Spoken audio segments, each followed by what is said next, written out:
I'm Tom Baker, this is Chasing Cars. With me today on test is the Ford F-150. If you're watching this video from overseas, from the Americas, you'll already know this generation of the F-150 well, but it's just launched here in Australia in XLT and Lariat guise.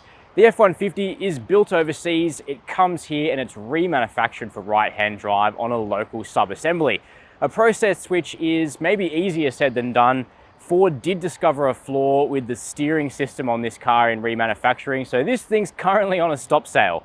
But Ford says that that issue has been resolved. The cars are in the process of being checked and getting back on the road. So that elephant in the room aside, in today's video, I'm going to test everyday life in the F-150. I've focused on commuting on it. Suburban life runs to the tip. I even moved house in this thing. What this is not is a tow test or an off-road test. I'm sure there's plenty of those you can watch on YouTube, and we'll look at doing one soon. I'm more interested in, can you live with an F-150 day to day? What's it like on its own? How does it compare to smaller utes like the Ranger and Hilux? I'm going to let you know. Before we get started, hit subscribe below. Chasing Cars, honest reviews of your next car. Brought to you by Budget Direct. Now, if you're thinking about buying a big truck like the Ford F-150, you might be one of a few different groups of people. You might just like the look and the size and the whole Americana vibe of vehicles like this. You may need the higher brake towing capacity because this thing can do 4,500 kilos rather than 3,500 kilos, as with vehicles like the Ford Ranger and all those other utes. You may want the big performance from the V6 petrol engine, given you can't really get motors like that in the pickup segment outside of specialist vehicles like Ranger Raptors.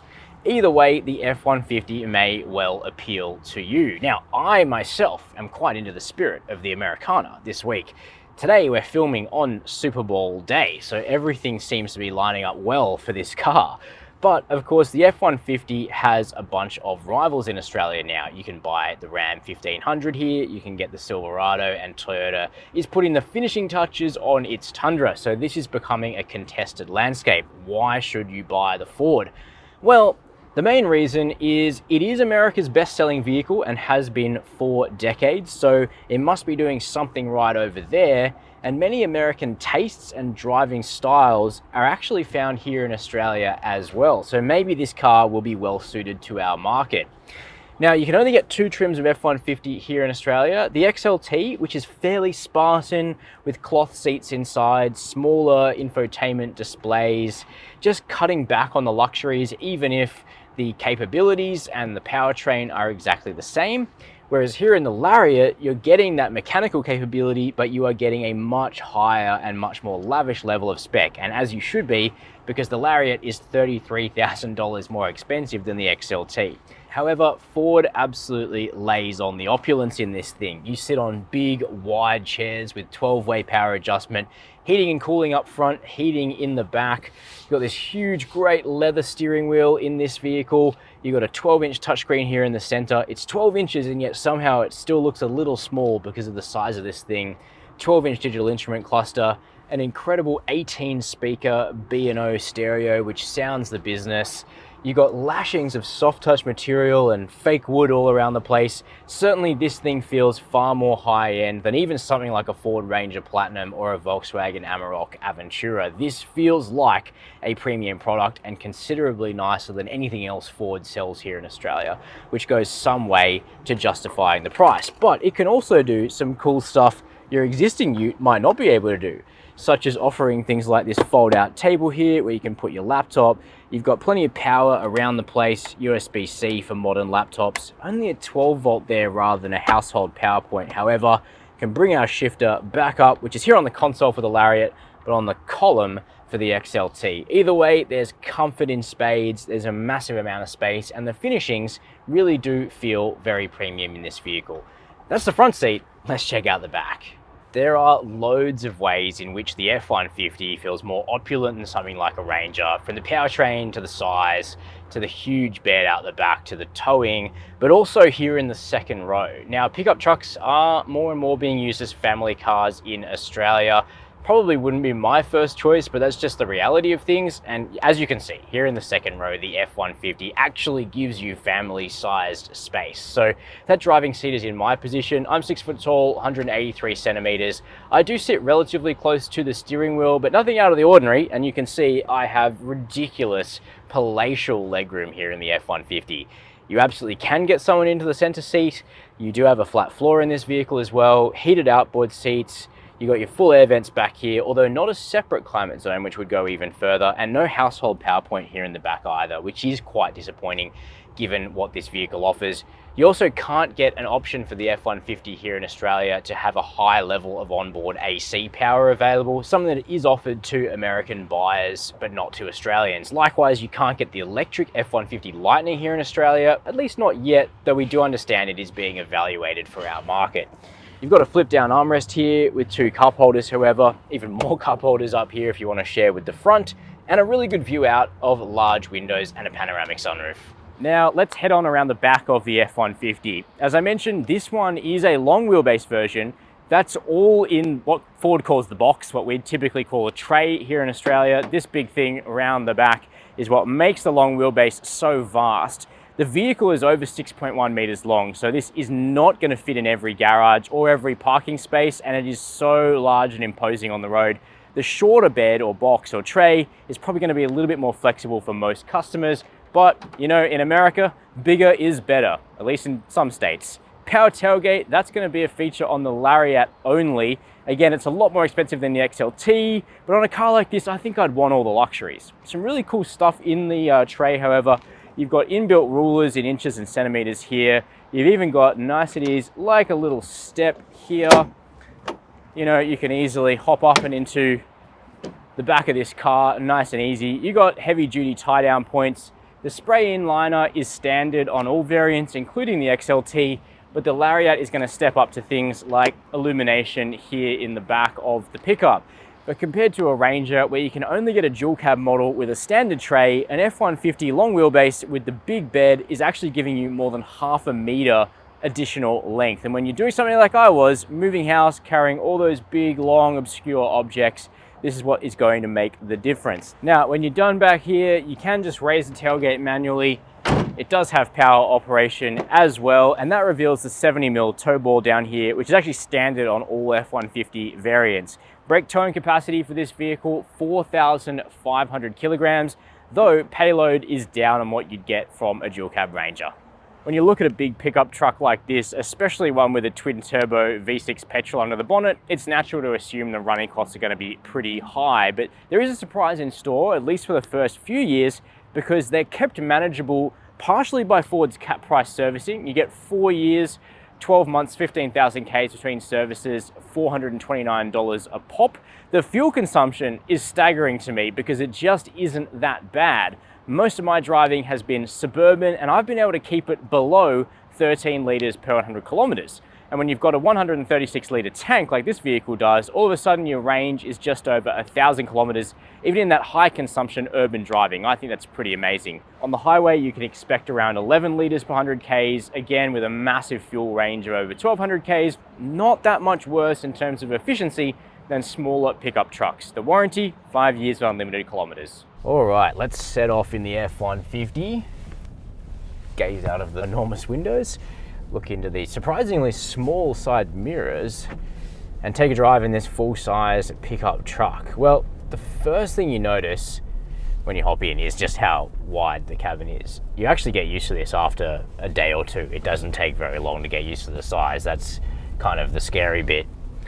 But the other thing you notice is that when you start this thing up and you pull away like this, well, you don't have that usual diesel clatter associated with pickup trucks here in Australia, because this is a much smoother, much quieter powertrain than what you'd find in most utes. Here, we've got a 3.5 litre twin turbo V6 petrol, making 298 kilowatts of power and 678 Newton meters of torque. So that's a decent wallop of power, only associated with vehicles like the Ranger Raptor from the segment below, although all of the big utes in the F-150 segment in Australia are carrying around huge engines. And of course, if you wanted bigger performance than this, you really need to look at something like the old Ram TRX, which is no longer really available, and of course pre-owned examples are going to cost you a lot more. In the US, the F-150 is available with a really wide range of engines, so we're only seeing a very small snapshot here in Australia with the Ecoboost 3.5 litre twin-turbo V6. Over in the States, there's V8 options, there is a hybrid version of the F-150, and indeed a fully electric version of this ute, which has received pretty positive reviews from the US press. Now, what I would say is that as a powertrain to bring out to Australia, the 3.5 litre V6 really does feel like a good fit for the sort of driving that we do. This thing is absolutely effortless around town, it's got plenty of pickup, but it's also genuinely quick for attacking things like highway on-ramps and for overtaking. Now, I haven't yet towed with the F-150. Ian Curry did review the F-150 for Chasing Cars here on our channel while towing a load, so you'll be able to click that video in the link below. But for me, driving unladen with a couple of passengers and also with all of the stuff for my house move on board, I always had plenty of power, and performance is significantly stronger than any of those diesel pickups out there, even ones with the V6 diesel engines. In the F-150, power gets to the road via a 10-speed torque converter automatic transmission, which does what good autos do in that most of the time you just don't notice it. We don't have any paddle shifters on the wheel. What you can do is limit the ratios the transmission will use via a plus and minus selector here on the shifter. So not really a true manual mode, but the kind of thing that you'll want for towing or for long downhill stretches on the freeway. That's also going to come in useful. Now, one way the Lariat is definitely better than the XLT is that the Lariat has the 4Auto mode for the four-wheel drive system, which is kind of like a quickly reactive way to keep the car in four-wheel drive all of the time, whereas the XLT can only run in rear-wheel drive or four-wheel drive. You can switch it on the fly, but you can't leave it in automatic as you can for the Lariat. I haven't struggled with grip or traction at any point over my week of driving the F-150, which is exactly the way you want it in a big, powerful vehicle like this. Now, in the other direction, the brakes feel strong enough through the pedal, but you are going to need to use more of that pedal than you might expect. Refinement is also superb. This is a really quiet vehicle to cruise in, even at highway speeds. You of course have a little bit of wind noise coming up over that bluff front end and these mirrors, but it is nice and quiet and isolated in here, which means you can enjoy that 18-speaker B&O stereo really clearly and crisply. The ride and handling might come as a bit of a surprise. I think when you look at a vehicle as large in scale as the F-150, you think it's going to be really unwieldy. And I'm not going to lie to you in the face and tell you that this thing is easy to park or that you don't need to be aware of the size. It's 2 meters wide, and in long wheelbase form, it's over 6.1 meters long. You do need to be careful driving this vehicle in cities and even in the suburbs, which in Australia are not that often set up for vehicles of this size going around tighter corners. So you've got to watch your corners, which is decent in terms of visibility here, and the Lariat exclusively has a 360-degree camera, which is really helpful. But once you've mastered the size, the ride and handling is actually really good on this thing, particularly compared to our sort of medium-sized pickup trucks here in Australia. Even though we've got a live axle and leaf springs out the back, the ride is remarkably settled, even with no load in the tub. It does get better once you put some weight back there, which I did test. It's even more settled, but even unladen, this thing rides really well compared to most utes. And the handling is, well, I guess like a large SUV or four-wheel drive. If you're coming from something like a Toyota Land Cruiser or even a latest gen Ford Everest, the F-150 is not going to feel cumbersome. The one exception would be the slow steering. You really notice that the steering rack in this car is much slower than in most other new vehicles on the road, so you're going to need to put in quite a lot of lock. And of course, the turning circle is nothing to write home about in this vehicle. But approaching this coming out of something like a mid-size SUV, it's not going to take you as long as you might expect to actually be able to master driving the F-150. And beyond that, I actually really enjoy driving this car. The view out is really good. You are sitting a lot higher than the rest of the traffic. The cabin is extremely ergonomic. Like, this car is the best-selling vehicle in the US, and you don't keep that spot by not serving the needs of Americans doing big distances on a regular basis. So you do notice this cabin is laid out very well, and this is a very comfortable car to spend long hours in. On the flip side of all that size, because you are so much bigger than the other cars on the road, you are definitely impacting their visibility. And certainly here in Australia, where these big trucks aren't as common as they are in the US, you definitely stand out in traffic. That'll either bother you or it won't. I'm just putting it out there as a factor. The last word would be on safety. Now, the Lariat does get the most safety tech out of the two models naturally. They both have features like lane keep assist, blind spot monitoring that also can take into account the length of a trailer that you've got on the car, which is cool. You got junction assistance in this car, you got driver monitoring as well. The safety issue and how it crashes is more up in the air, because in the US, these pickup trucks actually don't have to go through the same safety rating systems as other vehicles on the road. ANCAP hasn't yet crash tested an F-150 here in Australia. I do wonder whether they will do that.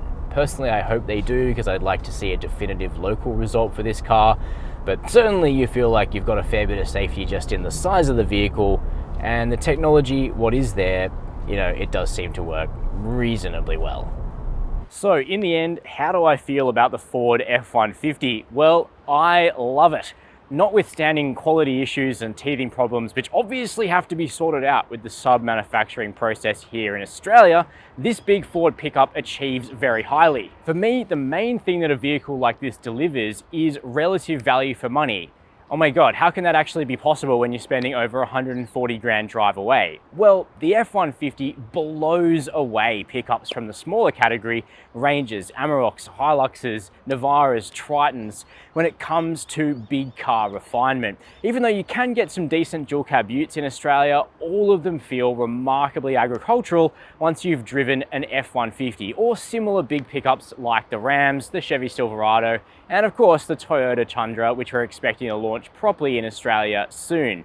In many ways, spending 140 on an F-150 Lariat actually feels like better value than spending 80 plus on a way more agricultural, smaller pickup here in Australia. Keen to know your view? Please let me know down below in the comments. While you're there, hit subscribe and the notification bell. And as always, thanks for watching Chasing Cars.